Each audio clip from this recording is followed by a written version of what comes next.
नागपुर के धर्मपेट परिसर स्थित चल रहे एक हुक्का पार्लर पर छापा मारकर क्राइम ब्रांच ने 5 आरोपियों को गिरफ्तार किया है। इस कार्रवाई के दौरान 2 नाबालिग भी पुलिस के हाथ लगे, जिन्हें हुक्का मुहैया करवाया जा रहा था। आरोपियों के खिलाफ सीताबर्डी पुलिस थाने में मामला दर्ज किया गया है। सीताबर्डी थाना क्षेत्र के धर्मपेट परिसर में Cuba sport cafe and lodge है। पहले मंजिल पर स्पोर्ट्स से संबंधित सामान बेचा जाता है, जबकि दूसरी मंजिल पर अवैध रूप से हुक्का पार्लर चलाया जा रहा था।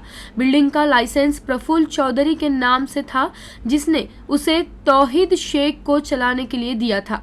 पुलिस को इस कैफे में अवैध रूप से हुक्का पार्लर शुरू होने की जानकारी मिली थी, जिसके बाद छापा मारकर पुलिस को मौके से कई ग्राहक हुक्का पीते हुए मिले। इस कार्रवाई के दौरान मिले ग्राहकों में 2 किशोर भी शामिल थे। पुलिस ने इस कार्रवाई के दौरान 20 हुक्का पॉट तंबाकू फ्लेवर के पैकेट बरामद किए हैं। साथ ही 5 आरोपियों को भी गिरफ्तार किया है, जिसमें प्रफुल्ल चौधरी, अजहर खान, तौहीद शेख, सूरज निखाड़े और प्रणय महाजन का समावेश है।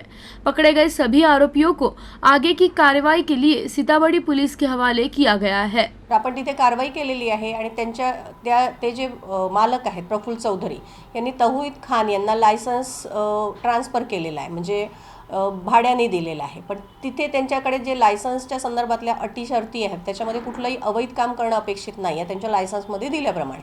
आणि ते जे लायसन्स आहे ते फक्त एका फ्लोअरचं आहे, म्हणजे दुसऱ्या फ्लोअरची त्यांच्याकडे परवानगी पण नाही, कुठलाही व्यवसाय करण्याच्या संदर्भात त्यांच्याकडे कुठलाही परवाना पण नाही, कुठली परवानगी पण नाही, कुठलंही लायसन्स नाही आणि त्या संबंधाची कागदपत्र पण त्यांच्याकडे नाही।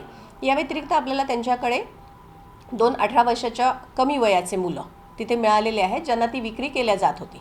त्यामुळे आपण पोक्सोच्या अंतर्गत कारवाई केलेली आहे, ज्याच्यामध्ये विविध सेक्शन लावलेले आहे। एक तर ते अवैधरित्या होतं आहे, अवैधरित्या त्याची विक्री होती आहे।